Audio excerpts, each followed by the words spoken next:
Now, before everybody freaks out and loses their mind and says it's the new age of Disney, things are going to go great from here on out, just take a breath, because there's a lot of stuff that we have to look at here. A lot of stuff. Red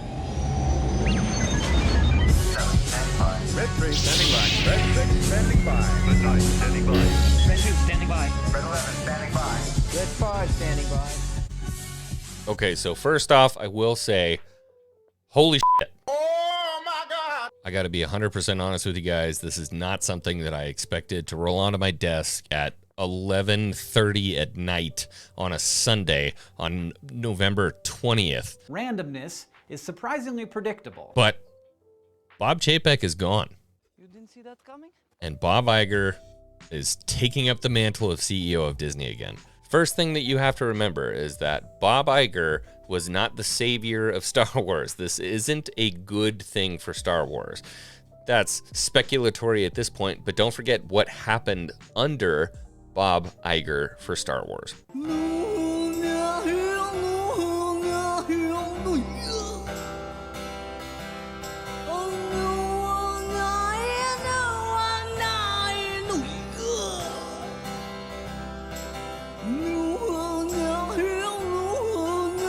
There are quite a few other people saying, oh man, okay, Bob got the axe. Now Kathleen Kennedy is next. Oh man! Oh God! Oh man! It's not going to happen. It's just not going to happen. Until the completion of Indy 5, I don't think Kathleen Kennedy is going anywhere. I think if anything was going to happen where Kathleen Kennedy would step out of the picture at Lucasfilm, I think she would wait until she was done with Indy 5, and then there would be a very graceful, very corporate boilerplate leaving of the company, and where they thank you for all your many, many years of service and all of the impact that you made in pop culture. Thank you so much, Kathleen Kennedy. Have a wonderful day.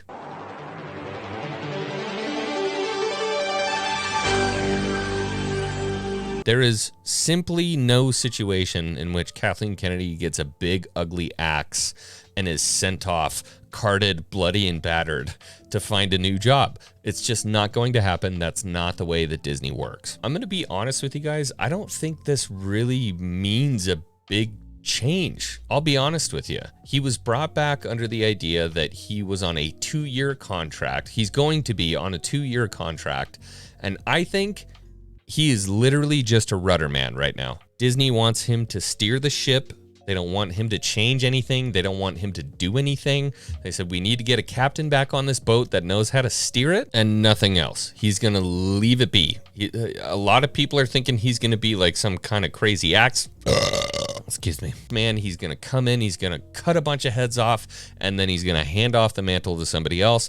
I don't think that's true. I think Bob Iger is literally there to hold the wheel until Disney figures out what the fuck they want to do when it comes to bringing in a new CEO. Again, how does this impact Disney Star Wars? I don't think it does. If he's in a 2-year clause, they would already have to have a movie casted, script written, storyboards done, and starting principal photography today for them to be able to get something done in that 2-year contract that Bob Iger has signed up for.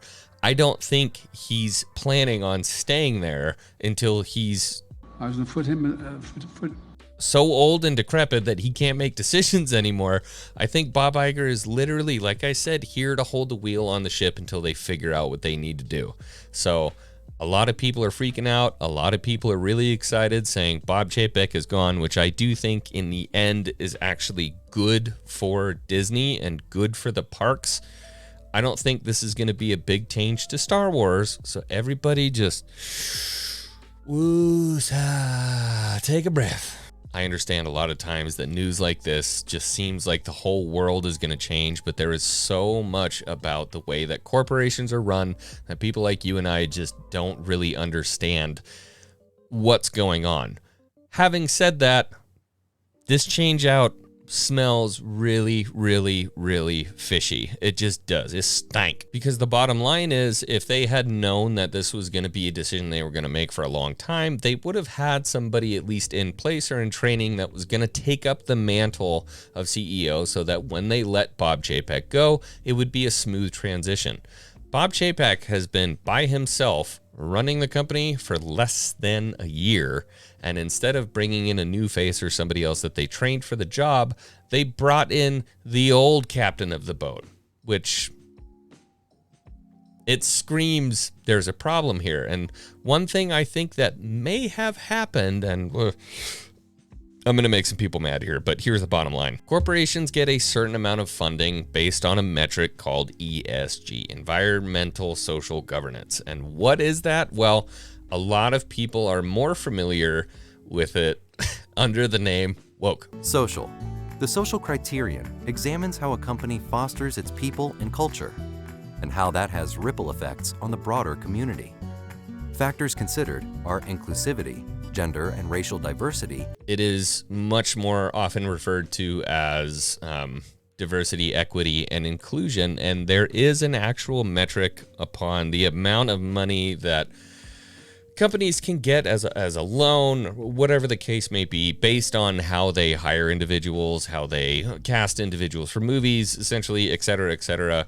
It is a real thing, and that actually is a metric that occurs very much in not only Hollywood, but corporate America as well.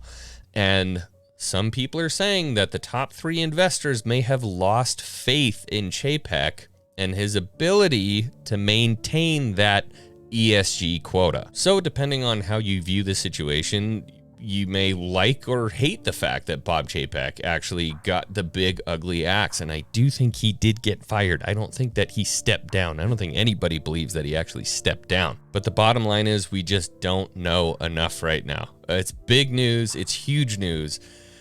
But we're going to have to see how this plays out. I think there's a lot that could come from this, or over the next 2 years, we're not really going to see anything budge. I just think it's extremely interesting that over the past 2 weeks, we've gotten this news that Bob Chapek was hiring this team of people to crack down about what kind of media and what kind of content they were going to be allowing, and they had to cut fat from here and there.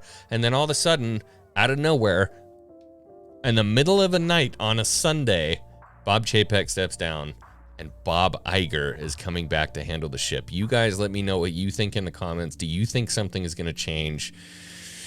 Let's see how this plays out, guys. I'll see you on the next one.